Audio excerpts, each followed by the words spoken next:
നമുക്ക് നോക്കാം. ചിലപ്പോൾ ഇതൊക്കെ പൊട്ടിത്തെറിച്ചേക്കാം. ഹലോ, ഇന്ന് ഞാൻ ഉണ്ടാക്കുന്നത് ക്യാബേജ് റൈസാണ്. എൻ്റെ ഫ്രണ്ടിൻ്റെ അമ്മയുടെ റെസിപ്പിയാണ്. സോ ഞാൻ അവിടെ PGയിൽ മിക്കപ്പോഴും ഇത് ഉണ്ടാക്കാറുണ്ട്. ഭയങ്കര സിമ്പിളാണ് ഇത് ഉണ്ടാക്കാൻ. അതുകൊണ്ട് ഞാൻ നിങ്ങൾക്ക് ആ റെസിപ്പി ഷെയർ ചെയ്ത് തരാം. പിന്നെ അടുക്കളയിൽ കയറാത്തതിൻ്റെ ഒരു തപ്പിക്കളിയാണ് നിങ്ങൾ ഈ വീഡിയോയിൽ കാണുന്നത്. അതിനായിട്ട് നമുക്ക് വേണ്ടത് ഉള്ളി, ക്യാരറ്റ്, മല്ലിച്ചപ്പ്, പിന്നെ ഇഞ്ചിയും വെളുത്തുള്ളിയും, പിന്നെ പച്ചമുളക്, പിന്നെ മെയിൻ സാധനം ക്യാബേജ്, പിന്നെ മുട്ട ചിക്കി പൊരിക്കണം.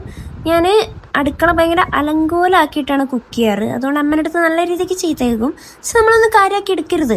കുക്കിംഗ് സ്കില്ലാണ് നമ്മുടേത്. ഇങ്ങനെയൊക്കെയാണ് നമ്മൾ പരീക്ഷിച്ച് നോക്കുക. പിന്നെ ഞാൻ ഈ വെള്ളമൊക്കെ ഉണ്ടാവില്ല ആദ്യം നമ്മൾ ചട്ടി വെക്കണ സമയത്ത്, അപ്പോൾ ഉണ്ടാകുന്ന ഒരു ഒച്ച ഉണ്ട്.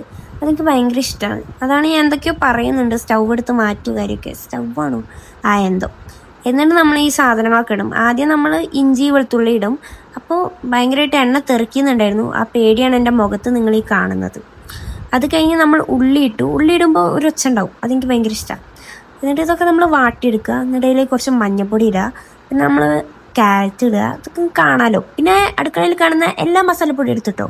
സോയാ സോസ് ഒഴിച്ചു, ചിക്കൻ മസാല ഇട്ടു, ഗരം മസാല ഇട്ടു, കുരുമുളക് ഇട്ടു, പിന്നെ ഉപ്പിട്ടു. ഉപ്പിടാൻ എപ്പോഴും മറക്കും. എന്തുണ്ടാക്കുകയാണെങ്കിൽ ഞാൻ ഉപ്പ് മറക്കും. പിന്നെ ഞാൻ വിനാഗിരി ഒഴിച്ചു. ഇതൊക്കെ അമ്മ പറഞ്ഞ എന്തൊക്കെയാണ്. പിന്നെ ഞാൻ ക്യാബേജ് ഇട്ടു. അത് കഴിഞ്ഞ് നമ്മൾ അതിലേക്ക് വേവിച്ച് വെച്ച റൈസ് ഇട്ടു. നമുക്ക് ഏത് റൈസ് വേണമെങ്കിലും ഉപയോഗിക്കാം. ഏത് ബിരിയാണി അരിയോ എന്ത് വേണമെങ്കിലും. അത് എന്നിട്ട് പതിയെ ഉടയ്ക്കാണ്ട് ഇങ്ങനെ തിരിച്ച് മറിച്ചൊക്കെ ഇടുക. എന്നിട്ട് നമ്മൾ അതിലേക്ക് ചിക്കിപ്പൊരിച്ച മുട്ട അതും ഇട്ട് നല്ലപോലെ മിക്സ് ചെയ്യുക. ഇതിലേക്ക് നിങ്ങൾക്ക് സോയാബീനോ ചിക്കനോ ഒക്കെ ആഡ് ചെയ്യാം കേട്ടോ. ഞാനിപ്പോൾ സിമ്പിളായിട്ട് ഉണ്ടാക്കുകയാണ്. പിന്നെ മല്ലിച്ചപ്പും കൂടി ഇട്ടിട്ട് സൈഡ് ഡിഷായിട്ട് ഒരു പപ്പടോ സോസോ എന്ത് വേണമെങ്കിലും നിങ്ങൾക്ക് ഉപയോഗിക്കാം. അതും കൂടി കൂട്ടി കഴിച്ചാണ്ടല്ലോ മോനെ, സെറ്റാണ്. പിന്നെ ഭയങ്കര സിമ്പിളാണ്. അപ്പം ഇന്ന് ഇത്രയേ ഉള്ളൂ. ബൈ. എന്തൊക്കെ പറയുന്നുണ്ട്. എന്നാലും ബൈ.